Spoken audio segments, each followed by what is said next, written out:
इस तरह से अब आप मल्टीप्लिकेशन कंप्लीट कर लिए थे और अब देख रहे हैं ए बी डैश हमको निकला है। अब हमें ये चीज़ दिखाना कि क्या बी डैश और ए डैश का मल्टीप्लिकेशन इसके बराबर आएगा। तो यहीं हम करके चेक कर लेते हैं। B dash A dash, B dash आया है -1 2 1 और ए डैश आया है 1 -4 3। अब मल्टीप्लाई कैसे करते हैं? इसका पहला स्तंभ पकड़ लेते हैं, पहला स्तंभ, और सारे पंक्तियों गुणा करते हैं। 1 का 1 से मल्टीप्लाई, 2 का 1 से मल्टीप्लाई, 1 का 1 से मल्टीप्लाई, और फिर -4 से सेकंड स्तंभ आते हैं। -1 का -4 से, 2 का -4 से, 1 का -4 से, और लास्ट स्तंभ पकड़ते हैं। सारी पंक्तियों, तीनों पंक्तियों को गुणा करा लेते हैं। -1 गुणे 3, 2 गुणे 3, 1 गुणे 3। इनको जब मल्टीप्लाई कर लेंगे तो ये मिलेगा -1 2 2 1 कम 1, माइनस माइनस कट जाएगा, 4 -8 -4 3 3 दूनी 6 3 1 कम। देख रहे हैं, मिलान कर लें तो -1 -1 4 -3 2 -8 6 1 -4 3। तो क्या करते हैं हम, ए बी डैश यानी कि दो मैट्रिक्स हैं, A B dash B dash A dash prove करना हो तो सबसे पहले हम ए डैश बी डैश निकाल कर रख लेते हैं, या जहाँ जरूरत जैसे पड़े वैसे करें। तो LHS उठाते हैं ए बी डैश, इसमें ए बी चाहिए, पहले ए बी को हमने मल्टीप्लाई किया। और मल्टीप्लाई के लिए गुण बहुत ज़रूरी है। पहला मैट्रिक्स जैसे हमारा 3 गुणे 1 का था और दूसरा मैट्रिक्स 1 क्रॉस 3 का था, तो हम समझ जा रहे हैं 1 1 है, मल्टीप्लिकेशन पॉसिबल है। अब पॉसिबल है तो जो नया अभी बनेगा कितने क्रम का होगा, 3 गुणे 3 क्रम का। देख रहे हैं हमारा 3 गुणे 3 क्रम का यह आ भी रहा है। तो हम इसका पहला स्तंभ पकड़े और सारे पंक्तियों से बारी बारी से मल्टीप्लाई। 1 -1 -4 का -1 3 का -1, फिर 1 का 2 से, -4 का 2 से, 3 का 2 से, 1 का 1 से, यानी थर्ड कॉलम पकड़े, थर्ड कॉलम में सारे पंक्तियों को यहाँ 1 1 से मल्टीप्लाई किया। और फिर ए बी डैश चाहिए। ए बी डैश कैसे निकलता है, स्तंभ पंक्तियों को स्तंभों में चेंज कर लें, स्तंभों को पंक्तियों में चेंज करें, और वो चेंज जो भी रो पकड़ें उस रो का संगत कॉलम से ही करें। रो 1 को हम कॉलम 1 से, रो 2 को कॉलम 2 से, रो 3 को कॉलम 3 से इंटरचेंज कर दिए, बदल दिए, तो हमको ए बी डैश मिला। फिर बी डैश ए डैश को मल्टीप्लाई करना था, हमने मल्टीप्लाई किया। देख रहे हैं दोनों के मान बराबर आ रहे हैं। इसी तरह आप 5 के सेकंड नंबर स्वयं लगाएं। अब हम चलते हैं सवाल नंबर 6 में।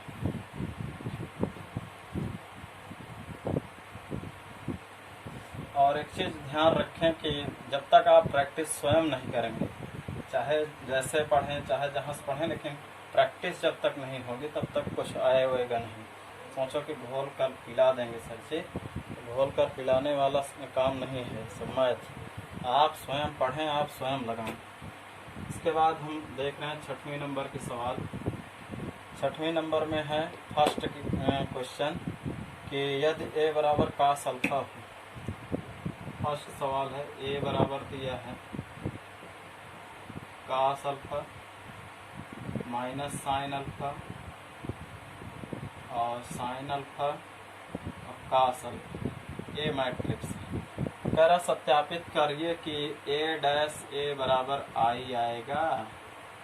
तो दिया है, सबसे पहले हमको ये मिला है।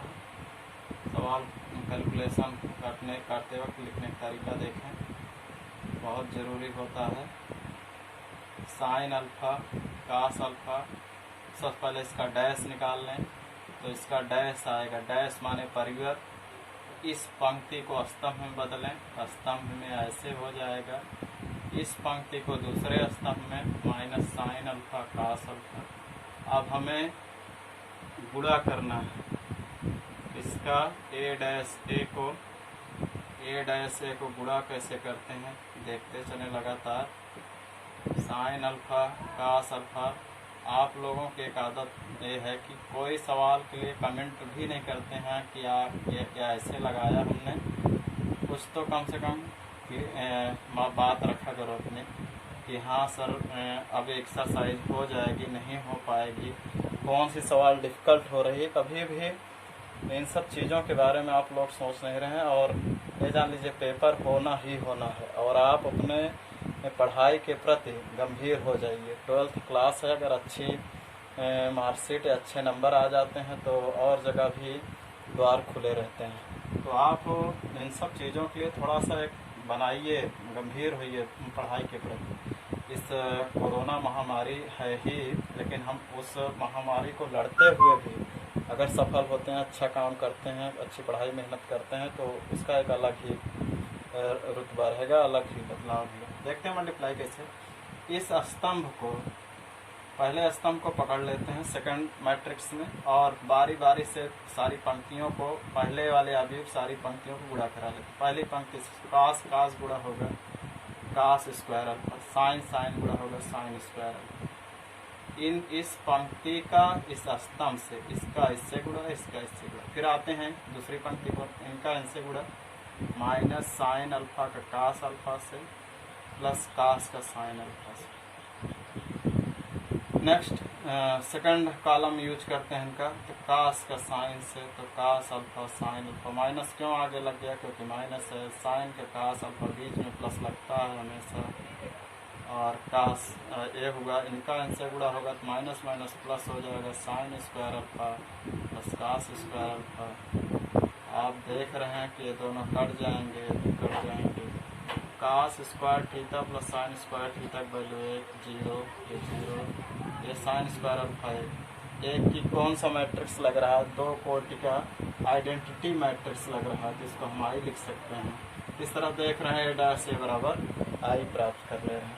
हम अब जान रहे हैं कि आप 10 की फर्स्ट हमने बता रखी, तो सेकंड आप स्वयं 6 की फर्स्ट बता रखी है, 6 की आप सेकंड स्वयं लगाएंगे, और कमेंट बॉक्स में ज़रूर लिखेंगे कि हाँ 10 सवाल नंबर 6 की सेकंड आ गई है। अब हम आगे चलते हैं, सवाल नंबर 7 में देखते हैं क्या है।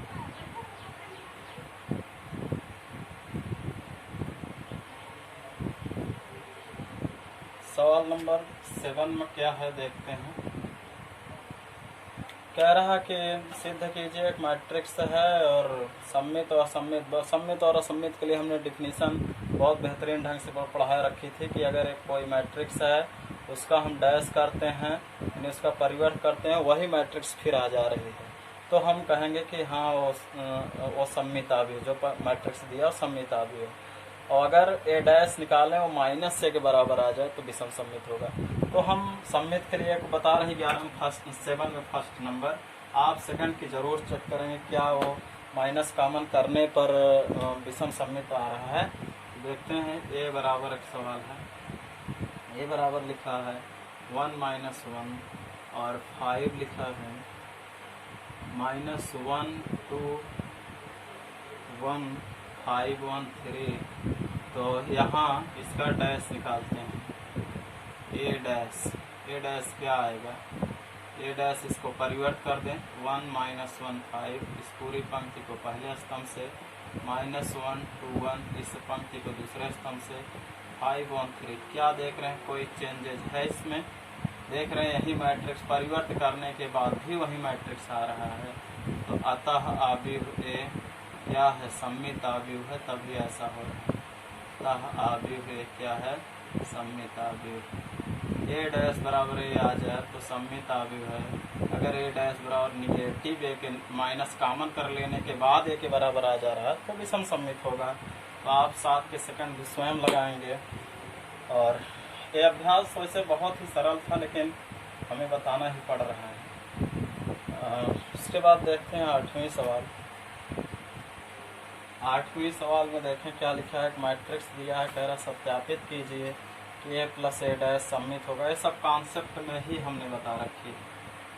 ये मैट्रिक्स है 1 6 5 7, इसका डैश निकाल लें, क्या आएगा 1 5 इस पंक्ति और इस पंक्ति पर ए डैश। कह रहा है कि तब बताइए कि ए प्लस ए डैश सम्मित होगा कि विषम की नहीं। तो ए प्लस ए डैश निकालते हैं, चेक करते हैं। 1 6 5 7 1 5 6 7 8 किए। थोड़ी देर के लिए इसको हम मान ले रहे हैं कि सी अवयव के नाम से। तो या ऐसे ही रहने देते हैं, ए प्लस ए डैश ही है। तो ये आ जाएगा 1 1 2, 6 5 11, 6 5 11 और 7 7 14। अब इस आव्यूह का अगर परिवर्त इसी के बराबर आ जाए तो समझ लेंगे कि ये पूरा matrix A plus A dash जो आया है वो सममित आव्यूह है। तब ए प्लस ए डैश का डैश होल डैश इसको करें तो किसके बराबर आ जाएगा, इसको परिवर्त करेंगे 2 11, इस पंक्ति को इस स्तंभ से और इस पंक्ति को इस स्तंभ से। तो ये देख रहे हैं ए प्लस होल डैश इसके बराबर आ रहा है, इसी ए प्लस ए डैश के ही बराबर आ रहा है। अर्थात अतः ए प्लस ए डैश सममित आव्यूह।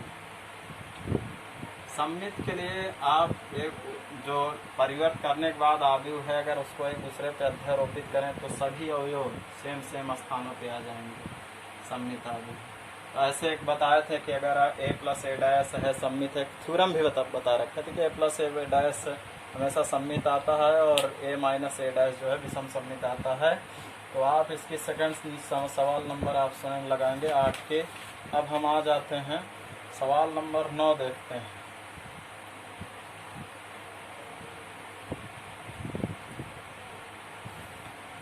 सवाल नंबर 9 देखें।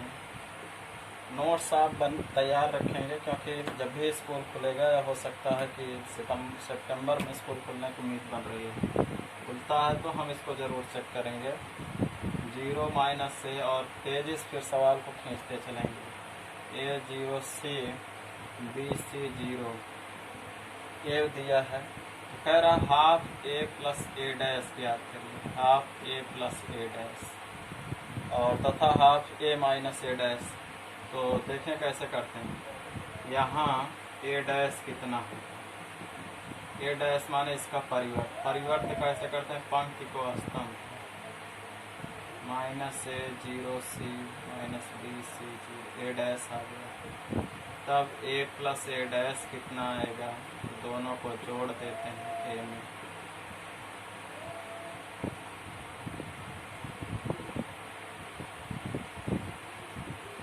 प्लस कर दिए ए डैश को जोड़ देते हैं।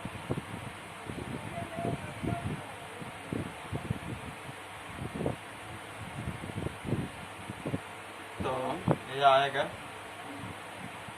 0 माइनस ए में ए जुड़ेगा तो 0, माइनस बी में बी जुड़ेगा 0, ए में माइनस ए जुड़ेगा 0, ये 0 है, सी में सी जुड़ जाएगा 2c और उसके बाद बी में माइनस बी जुड़ेगा 0 और सी में सी जुड़ जाएगा 2c, 0 में 0 जुड़ेगा 0। हमें निकालना है क्या, ए प्लस ए डैश का हाफ निकालना है। हाफ निकालना है तो हाफ से जब हाफ पहले इतना रखें तब हाफ से दोनों साइड मल्टीप्लाई कर दें, इसी में हाफ से दोनों तरफ मल्टीप्लाई कर देंगे तो हमें निकल जाएगा 2c 0 2c 0। जब हाफ से मल्टीप्लाई कर देंगे तो देख रहे हैं इस दो सभी में कॉमन कर सकते हैं, तो 2 कॉमन कर लें तो आएगा कितना, हाफ ए प्लस ए डैश बराबर 2 कॉमन कर लेंगे तो यहाँ बचेगा 0 0 0 और सी 0 सी 0 2 कट जाएगा तो ये आपको वैल्यू मिल जाएगी। तो ऐसे माइनस से करना है, माइनस फिर हाफ से दोनों तरफ मल्टीप्लाई करके इसमें भी जो कॉमन कर लीजिएगा।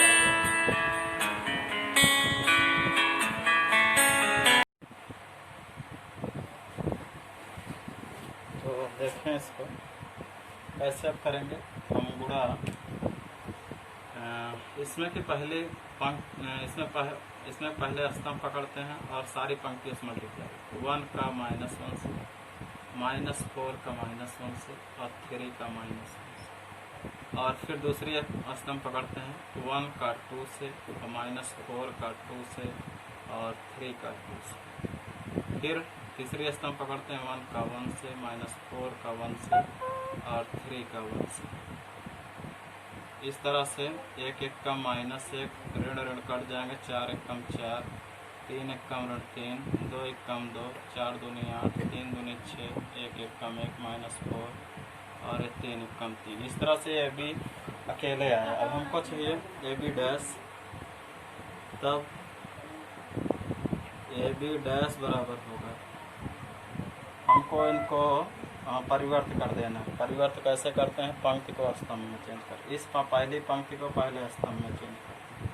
-1 2 1 4 -8 -4 -3 और 6 3।